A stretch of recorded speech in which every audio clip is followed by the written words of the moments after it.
છેલ્લા 2 વર્ષથી પશુપાલન ને પશુની સેવા કરવાની અને પશુની અંદર કમાવાનું અને આજે કોઈ પણ વેપાર કરવો હોય ને કોઈ પણ ધંધો કરવો હોય તો દૂધનો કરવો હોય એટલા માટે કે દૂધ શ્વેત છે, સારું છે, સુંદર છે અને જનેતા પણ દૂધમાં બાળકને ઉછેર કરીને મોટું કરે છે.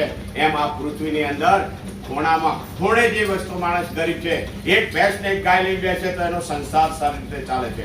એવા પચાણભાઈ સરસ મજાનું કામ કરી રહ્યા છે. હું 2 વર્ષ પહેલા એમની પાસેથી ભેંસો લઈ ગયો હતો. આજે પણ કાંઈક સુકન જોઈને આવ્યો છું અને પચાણભાઈને કદાચ સપનું આવ્યું છે કે આજે કોઈ માનવી આવી રહ્યો છે કાંઈક ભેંસો લેવા માટે મારા પાસે.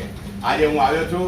આજે 7 ભેંસની પસંદગી મેં કરી છે તાજી કે આ માણસમાં કોઈ દિવસ ક્યાંય નહીં છે પેટના ટોટી ઊંચી એને નિખાલસ વાળો માણસ તમને હાથે હાથ આપી દીધી અને મને હાથે હાથ મારી પસંદગીની ભેંસો છે. આમાં મારે બાદ કરવી છે 1-2 પણ કઈ બાદ કરું મારે બધી એક બીજાની ચડિયાતું વરે પાછું મેં એમને કહ્યું છે કે વરે પાછી બીજી અઠવાડિયા 10 દિવસમાં 15 દિવસમાં આવી ભેંસો મારે વરે 15-20 લઈ જવી છે.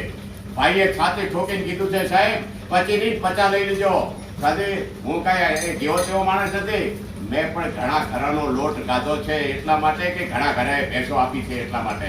ભરે દાનવીર રહેજો, સરસ મજાના રહેજો અને ગોગાનું વચન છે તમે કોઈ દાડો દુખી થવાના નથી. તમારી ભાવના સારી છે એટલે તમારા બાપની ભાવના સારી છે એટલે પચાણભાઈ આ છાતી ઠોકીને આવે એક પંડ્યા મહારાજનો દીકરો કે છે આ